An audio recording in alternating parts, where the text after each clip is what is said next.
new doctor, you see, and he said, do you know that 2 out of 10 people are just like you? I said, oh, they? He said, oh, yes, there's a lot of it about. I said, well, what are you going to do? He said, well, what the trouble is, you see, that you are under great strain due to your superior intelligence. I said, well, what do you do about it? He said, well, you see, we sort of clear your brain. So I said, oh, really? I'm all ears. Tell me more. He said, well, we put you to sleep for a whole week. I said, well, with dreams like I have, I'll be worn out. Apart from which you can't afford to take the time off, can you? Well, that's what I told him. He said, what you have to do is have a cold shower every morning. And then a run round the park. Well, I had my first run this morning. I put my little shorts on. I just got as far as the road mending gang when I was under strain again. Three faggiest peacock. If I catch anybody on this counter smoking after the bella's gone, I shall take very severe measures.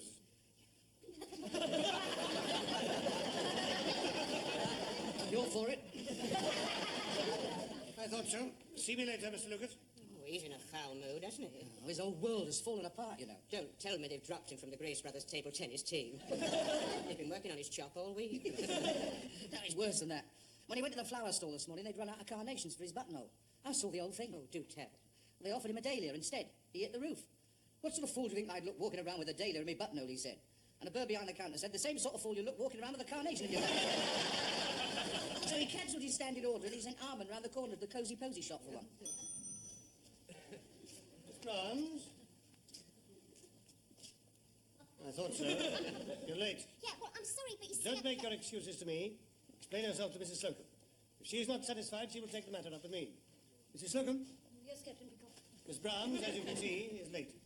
I leave it to you to reprimand her. Very well, Captain Peacock. I, for my part, am reprimanding you for not telling me that she was late. But you knew she was late. That is not relevant. There is a correct procedure in store management that must be followed at all times. Pompous twit. Miss Brahms, you are not to speak of your superiors in that manner. You've got that padded bra on again, haven't you? I've told you about that before. So what? It's very inflammatory for the men. And, well, it's out of proportion with the rest of you. You look like the hunched front of Notre Dame. Satisfied? I'm confiscating this until closing time. Where have you been? Well, I had to iron my nylon blouse this morning, you see, and I set the iron at number 10 and it went straight through. I had to stop off on the way to buy another one. Well, why couldn't you come here and get one? I'm not buying this rubbish. Miss Brahms, I am responsible for the choice of merchandise in this store. It is top quality, and I won't have it criticised by juniors. It comes from Hong Kong and you sew your own labels in. Look at that, £1.25. They're very hard-wearing. Hardware, you'll be lucky if the elastic lasts till you get on the bus. Miss Brahms, I will not have you knocking my knickers. And I'm not too keen on you nicking my knockers. Yes? How many frills has it got? I don't know, I haven't counted. Count them now. 1, 2, 3, 4, 5, 6. Miss Brahms, how long have you worked at Grace Brothers? 4 years. Well, that's quite long enough to have learned that juniors are not permitted more frills on their blouses than seniors. If 6 frills is enough for me, then 2 is more than enough for you. Yes, Mrs. Slocum. Until I was 30, I wasn't allowed any frills at all. I suppose after 30 it was too late. There's the scissors. Cut 4 off. No. Right, I've had all the lip I'm taking. Captain Peacock will make you cut them off. Captain Peacock. Mrs. Slocum, go back to your counter and stand behind it. When I happen to look in your direction, raise your hand a little. If I nod, say, Captain Peacock, are you free? If I am, I will beckon, and you may then approach me. That is the correct procedure. Do I make myself clear? Yes, Captain Peacock. That was quick. Shut up.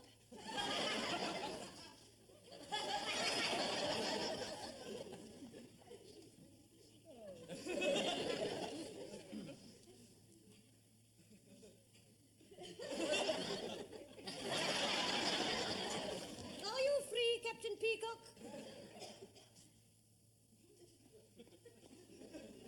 You wish to say something to me, Mrs. Slocum? Yes, Captain Peacock. I'm going to see Mr. Rumbold, so get stuffed.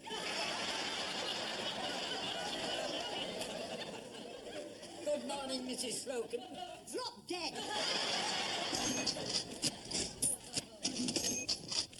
Now, let's see if I've got this right. Miss Brown's made some disparaging remarks about Mrs. Slocum's underwear, complaining it was not hard-wearing, whereupon Mrs. Slocum confiscated her knickers. She confiscated my knockers. Knockers? Ah, I see, yes. The knickers were not hard-wearing. The door knockers were from hardware. No, they were under my blouse. You were wearing door knockers from hardware under your blouse. You consider this to be inflammatory, Mrs. Slocum.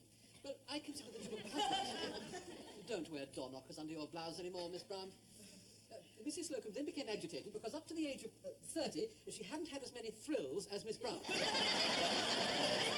No, sir. Frills on her blouse. Yes, frills on blouse, which was being worn over the door knockers. Now it's all coming clear to me. Yes. She then approached you, Captain Peacock, intending to suggest that you had them cut off. I also have "get stuffed" written down here. Does that come in anywhere? I have a feeling it will very soon. What is this? It's our Jumbo Juno range. Miss Brown, I suggest you wear this instead of door knockers. I wonder what's going on. They've been arguing in there for 10 minutes. Yeah, well, perhaps Peacock will forget about me. Lucas? He hasn't forgotten about me. Come here, Mr. Lucas. You wish to see me about something or other, Captain Peacock? Yes, I do. What, no carnation this morning, Stephen? Go away. Captain Peacock, if you speak to me like that in front of juniors, I shall complain to Mr. Rumbold. Do your waistcoat up properly and get back to your counter. Yeah, You'll pay for that. it's my own. So tough cheese. Well, if that's all, Captain Peacock, I'll go back to my counter. It is not all.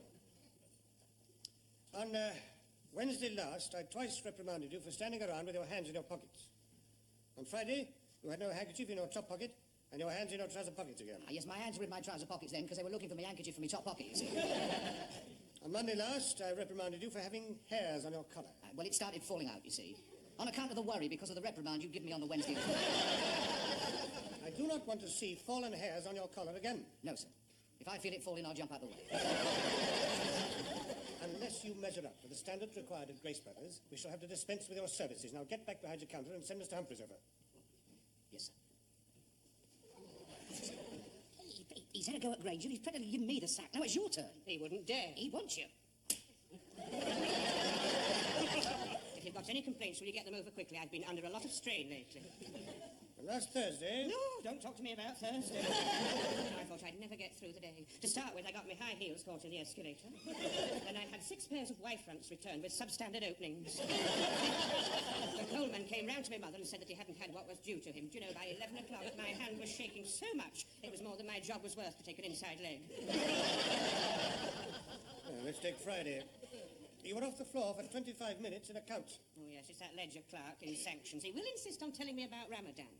On Saturday, 2 customers complained that they had difficulty in breathing because of your aftershave lotion. It's not aftershave, it's my new skin tightener.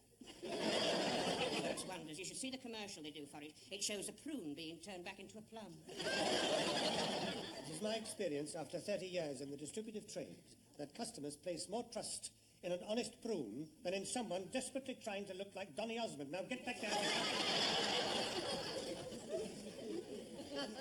I've never been spoken to like that in the whole of my life. I quite enjoyed it. Friends, isn't it wrong for night to have... Here we are, Squire. One carnation for you to torch yourself up with. They didn't have executive red, so I had to settle for variegated. Well, that'll be all, Harmon. Leave the floor. Yes, Your Highness. Shall I grovel off or back away respectfully? Just go. Gather round, everybody. Not you. Oh, blimey. Now listen very carefully to what I have to say. Ah, Peacock, I'm glad you've got everyone together. Now, listen very carefully to what I have to say. I've noticed a marked decline in the appearance and efficiency of the members of this department. That's just what I was about to say, sir. What on earth is that? Are you referring to my carnation? Is that what you call it? How long have you been here, Peacock? Over 20 years, sir. Well, by now you should know perfectly well that floor walkers are permitted to wear only executive red carnation. Now, this is a typical example of the sort of slackness and hooliganism that I'm talking about. We all know how to behave and dress. For 50 years, young Mr. Grace has shown us the way. He's appeared before us every day, polite, smiling, and elegantly attired as a gentleman should be. Howdy, folks. I've just stopped off from my trip to the USA. We'd never have guessed. I brought back some great new ideas. Yours going right into orbit. I'll spill the load down to your bosses, and no doubt they'll fill you guys right in. That's it, folks. You've all done very swell. Wagons roll!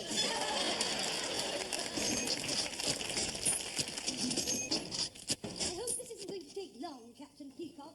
The last time I was late, a fireman had to climb out of my bedroom window and risk his life on a narrow ledge trying to grab hold of my pussy. They're very brave, these firemen. Poor animal was clutching a drain pipe with its eyes glued on the bus stop watching for me. When she gets home, that Uri Geller's on. Oh, I like him. I think he's ever so handsome. Well, he must have something. Do you know, the last time he was on, I was watching it, and I was really concentrating. You know how you do. And I distinctly felt something move. So I plunged my hand in my trouser pocket, and do you know, my door keys were bent double. Very kind of you all to stay behind. Now, settle down, everybody. Well, I hope I shall get home in time to see the Bionic Woman. I wouldn't have thought that was your sort of programme, Mr. Granger. Well, I want Mrs. Granger to see it. You know, I'm trying to persuade her to buy a hearing aid. She's never been quite right ever since she had that fall off a bus in Torquay. That must be quite a programme in itself. I can see it all. She fell off a bus, but she can be mended. We have the means, we have the technology. She'll be faster, stronger, better, with new arms, new legs, new teeth, and new varicose veins. That is very unfeeling.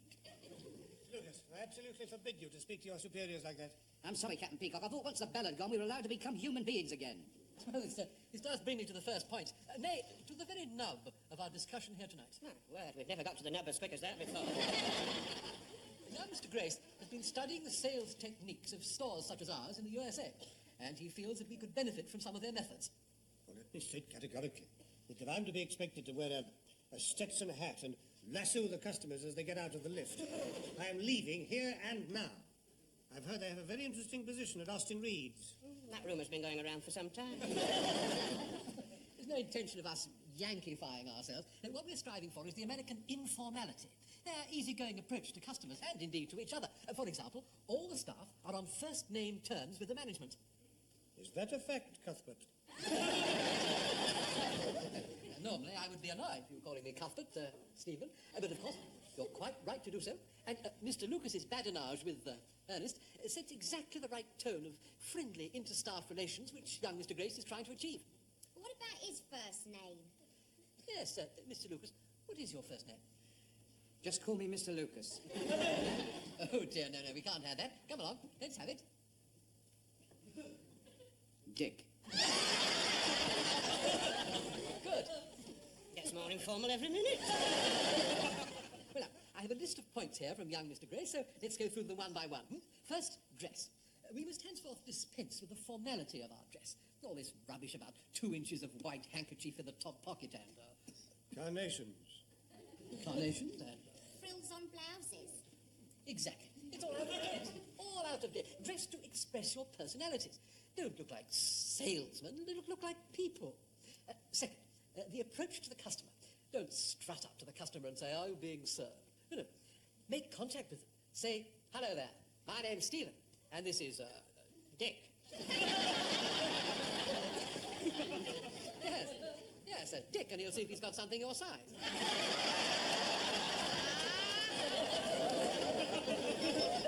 Thirdly, atmosphere. We must get rid of this museum-like hush. We must have background music.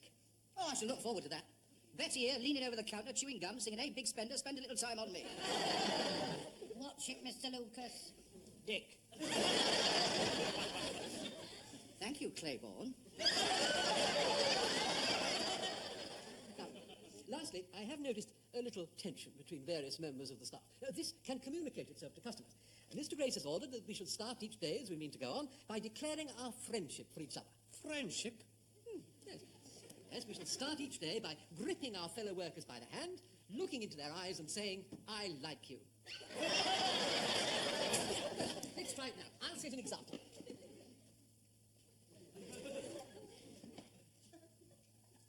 I like you, Stephen. I like you too, Cuthbert. From now on, we're going to be great friends. Oh, yes, indeed. Yes, good. I feel the tears of joy welling up inside. Now, Betty and Shirley, let's see there's no ill will between you. Grip her hand, Betty.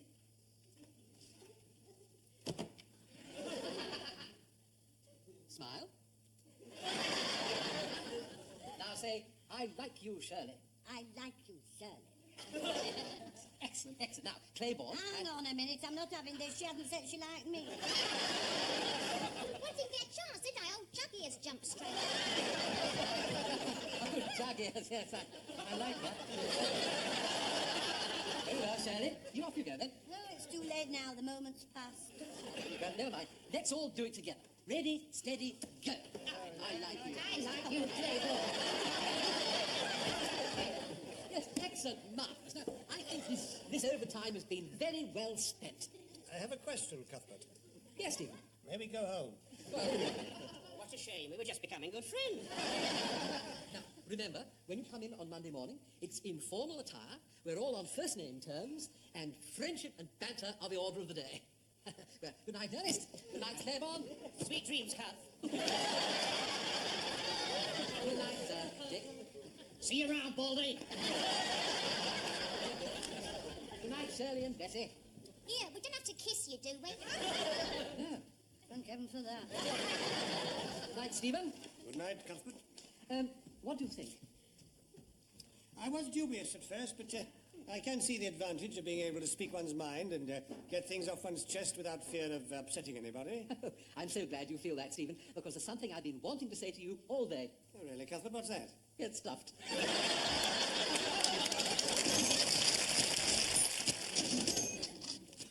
Bowling. Hello. How's it going, Harry? Mr. Armand, do you? In accordance with the new policy of the store, we're all on first-name terms now.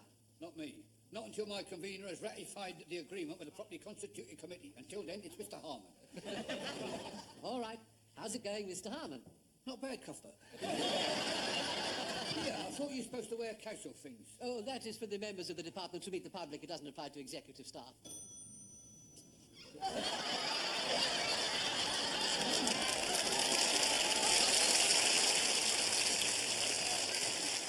I'm Mick Jagger and Twiggy's mum.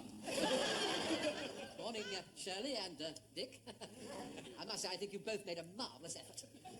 Where's the signing-in book, man? You've dispensed with all that sort of red tape. Just stand there. Now, I'll press this button. See, that's taken a picture of you and the clock. Well, that's done away with the red tape, isn't it? Where's Peacock? Sorry, Stephen. Well, contrary to instructions, he arrived formally dressed as usual. So I've sent him off to our way out boutique to be made to look a little more trendy. Here, I never knew you had dairy chest. Yeah, I've had it for years. Why don't you try it?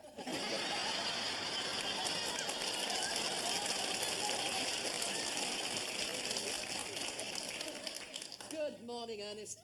It isn't good at all. Mrs. Granger doesn't believe I've gone to work. She thinks that I've pulled somebody in the mixed bowls tea. Morning, Betty. Good morning, Dick. Let's see what you've got under the coat, Mrs. Slocum. Oh, now you can do better than that. Mr. Rumbold, I have worked in stores for nigh on more years than I care to remember.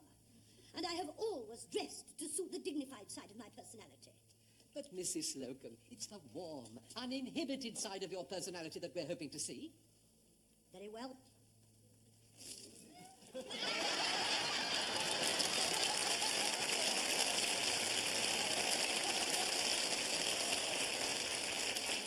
I don't know about the front, but it's very uninhibited at the back. You asked for it and you've got it. And a double helping too, if I may say so. You'll get a fat lick.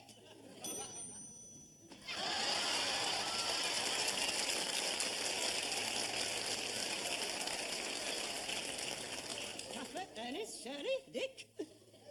not mistaken, May West. Magnificent. You shouldn't have taken all that trouble. What are you talking about? I haven't been home since last night. Where's Stephen? Oh, he's been modernised in the Way Out boutique.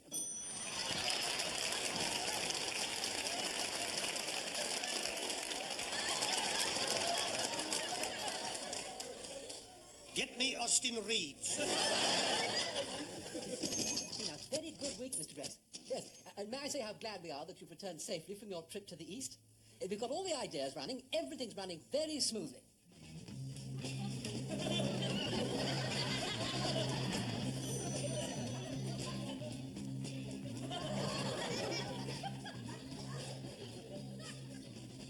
Peace, man.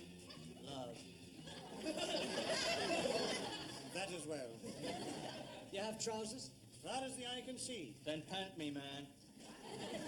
Way wrong? You call Stevie baby? Strides for the Omi with a naff raya. Wish me luck, Dick. Hit it with a tank clay. I haven't understood a single word for 7 days. Stay with it, Ernest, or it could be goodbyesville. Are you serving? Are you buying? Of course I'm buying. Then I'm serving. I'm looking for a pair of tan pantyhose. My name's Betty. I'm looking for a pair of tan pantyhose. Call me Betty. I'm looking for a pair of tan pantyhose, Betty. What's your name? Cynthia Randall. Oh, Cynthia. What a beautiful name. Oh, and it does suit you. I like you, Cynthia. I really do like you, Cynthia.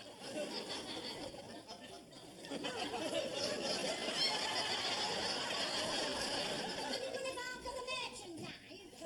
Oh, I've been trying for all week, and I still can't get it right. Never mind, let it all hang out. don't you mean hang in?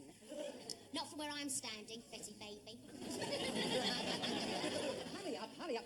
This display unit was supposed to be ready a week ago. All the other floors have got theirs. I'm afraid we've had certain teething problems. The teeth kept falling out. Come on, gather round, everybody. The display unit has arrived.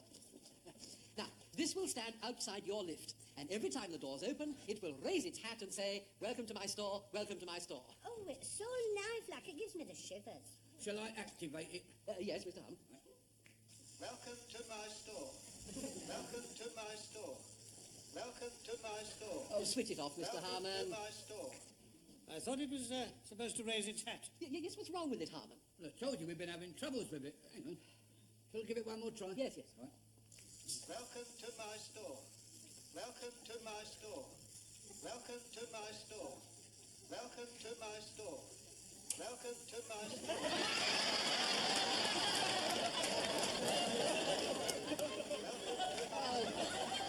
Remove it, Mr. Harman. Bring it back when it's working properly. How many more of these daft ideas have we got to put up with? Look at Mr. Grace. Positions, everybody. Hi, Daddy. Welcome back from Peking, sir. I hope your trip was a success. Oh, yes, a very great success. Yes, I've given up the idea of this American approach, but I've got some great new ideas now. You'll find them all in my little red book. Thank you, Mr. Grace. You've all done very welly.